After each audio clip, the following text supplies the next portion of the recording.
আপন। স্যার আসসালামু আলাইকুম। ওয়ালাইকুম আসসালাম। এই নাও তোমার বেতন এই মাসে। স্যার বেতনের তো এখনো 4-5 দিন বাকি আছে, এর আগে টাকা দিয়ে দিলেন। আমিও জানি 3-4 দিন বাকি আছে, কিন্তু ওই আমরা আগামী 10 দিনের জন্য ঢাকার বাইরে যাচ্ছি, মানে কক্সবাজার যাচ্ছি একটা কাজের জন্য। তাই ভাবলাম যে 10 দিন বাইরে থাকবো, এর মধ্যে তো তোমাদের বেতনের ডেট হয়ে যাবে। এর থেকে বেটার আমি বেতনটা দিয়েই চাই, পরে আবার লেট হয়ে যাবে, এই জন্য। যাক স্যার ভালো করছেন। ঠিক আছে, কাজ করো আর দেখে শুনে রাখো। আচ্ছা স্যার। চল। যাক ডেটের আগে এই টাকাটা পাইয়া গেছি। কি আলিফ, বলছিলাম না ওকে বেশি টাকা দিলেও কখনোই ফেরত দিবে না। দেখছো দেখছো কত খুশি টাকা পেয়ে। আরে বাবা, একটা মানুষ স্যালারি পাইলে এমনিতেই খুশি হয়। স্যালারি পাইছে এর জন্য খুশি। আর তাছাড়াও টাকা তো এখনো গুনে নাই, ওই যে মাত্র গুনতেছে। এখন বুঝতে পারবে যে ওখানে টাকা বেশি আছে। তোমাকে আমি বুঝাতে পারবো না, কিন্তু দেখবা আমি যেটা বলছি সেটাই সত্যি। ওই যে দেখো। বুঝলাম না, 10,000 টাকা বেশি স্যার কি ভুল করে দিল? স্যার তো কখনো ভুল করে না, 10,000 টাকা বেশি দিয়ে দিছে। বুঝলাম না, দিছে দিক, ভালোই তো হয়েছে, রাইখে দেই। কিন্তু রাইখা দেমো, আর তো আমার প্রচন্ড বিশ্বাস করে। এই টাকাটা যদি রাখি তাহলে আবার যদি ধরা পড়ি তখন তো স্যারের কাছে একবার মুখ খাও। ও দেখছো দেখছো কত খুশি। এই যে এখন গুনে ফেলছে আর ভাবছে যে এই যে এতগুলো টাকা বেশি পাইছি। এখন দেখো না কি করে। ওই যে দেখো দেখো দেখো ফোন তুলছে। এখন কাকে কল দিবে জানো? বন্ধুদের কল দিবে, বলবে দোস্ত এতগুলো টাকা পাইছি, আজকে সন্ধ্যাবেলা তো সেই মাস্তি হবে, তাড়াতাড়ি চলে আয়। আমি তোমাকে বলছিলাম, তুমি আমার কথা বিশ্বাস করো নাই। দূর, ফ্যামিলিতে কল দিচ্ছে হয়তো, থাকে না মাস শেষে অনেকগুলো খরচের ব্যাপার থাকে না, ফোন দিয়ে হয়তো কথা বলছে। বন্ধু তোর ফোন দিলাম একটা কাজে, আমার একটা পরামর্শ দিতে পারবি? আসলে হয়েছে কি, আমি যে বাসার সামনে চাকরি করি না, আমার মালিকে আমার 10,000 টাকা বেশি দিয়ে লাইছে বেতনে। কারণ আমি বুঝতেছি না টাকাটা কি আমার কাছে রাইখে দেবো নাকি আমি ঘুরাই দেবো। তোরে তো এই জন্যই ফোন দিলাম যে তুই একটা কিছু কইবি, আমারে ভালো মন্দ কিছু তো কইবি, তুই আমার কাছের বন্ধু না। আশা রাখ, আমি দেখতেছি। টাকাটা কি করবো বুঝলাম না। স্যার তো ভুল করে দেওয়ার মানুষ না, হইতে পারে ভুল করে দিছে, সমস্যা নেই। টাকাটা রাইখে দিই, স্যার আইলে দিয়ে দেবো। চলো চলো।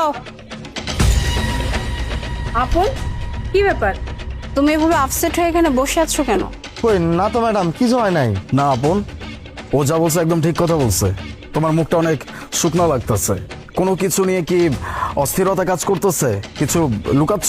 আপন, তুমি কি আমাদের কাছে কিছু লুকাচ্ছ? দেখো আমরা কিন্তু মালিক পক্ষ। হ্যাঁ, তুমি যদি কিছু আমাদের কাছ থেকে লুকাও, লুকাতে পারবে না, আমরা কিন্তু জেনে যাব।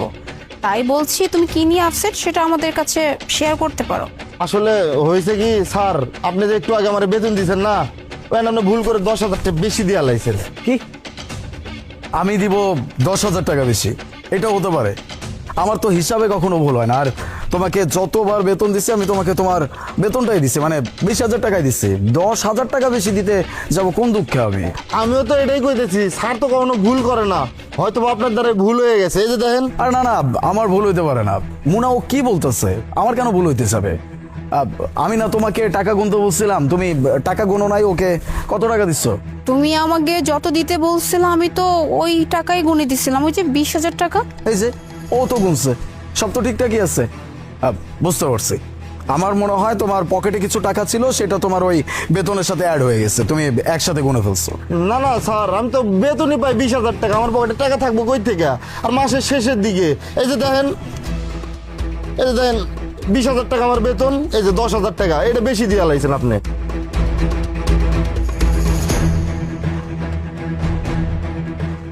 দেখছো মোনা, বলছিলাম না ছেলেটা ইমানদার। স্যার ইমানদার মানে বুঝলাম না। আসলে ব্যাপারটা হচ্ছে কি, তুমি এখানে জয়েন করার আগে আমাদের এখানে যে দারোয়ানটা ছিল, সে ছিল একটা চোর। সবকিছু চুরি করতো, টাকা পয়সা মেরে দিত, এখান থেকে একটা জিনিস চুরি করতো, ওখান থেকে একটা জিনিস চুরি করতো, এইভাবেই চলতো। হ্যাঁ, ও ঠিক কথাই বলছে। আসলে এই পুরো ব্যাপারটা আমার প্ল্যানিং ছিল, কারণ আমি আসলে দেখতে চাইছিলাম যে তুমি কতটুকু সৎ। কারণ তুমি আসার আগে যে কজনই দারোয়ান আমরা রাখছিলাম, প্রত্যেকটা দারোয়ান চোর বের হয়েছে, টাকা চুরি করছে, এই সেই অনেক কিছু। তো তুমি যখন আসছো তো তোমার প্রতি আমার একটু সন্দেহ ছিল, যেটা আমি আলিফকে বলি, কিন্তু আলিফের তোমার প্রতি খুব বিশ্বাস ছিল। ও বলছে যে না, এই মানুষটা আমার মনে হয় না যে খারাপ হবে, খুব সৎ। কিন্তু ওই যে বিগত কয়েকজনের খারাপ ব্যবহার এতটাই ছিল যে আমি আসলে তোমাকে বিশ্বাস করতে পারিনি। তাই আমি আজকে ছোট্ট একটা টেস্ট করি, অ্যান্ড ফাইনালি তুমি এই টেস্টে পাশ করে গেছো। সত্যি তুমি আসলে অনেক সৎ একজন মানুষ। তা না হলে আজকে এই টাকাটা তুমি আমাদেরকে ফেরত দিতেই না, বরং নিজের কাছে রেখে দিয়ে কালকেই দেখা যেত সব জিনিসপত্র গুছিয়ে চলে যেতে। একদম ঠিক কথা বলছে। তোমার টেস্টে তুমি খুব সুন্দরভাবে উত্তীর্ণ হয়েছো। যাই হোক, এই নাও, এই টাকাটা ইচ্ছা করেই বেশি দিচ্ছে, এটাও তোমার। না স্যার, আমার লাগবো না। আমি যে 20,000 টাকা পাই, এটা যে আমার দিব্যি সংসার চলে যায়, আমার আর বাড়তি টাকা লাগবো না।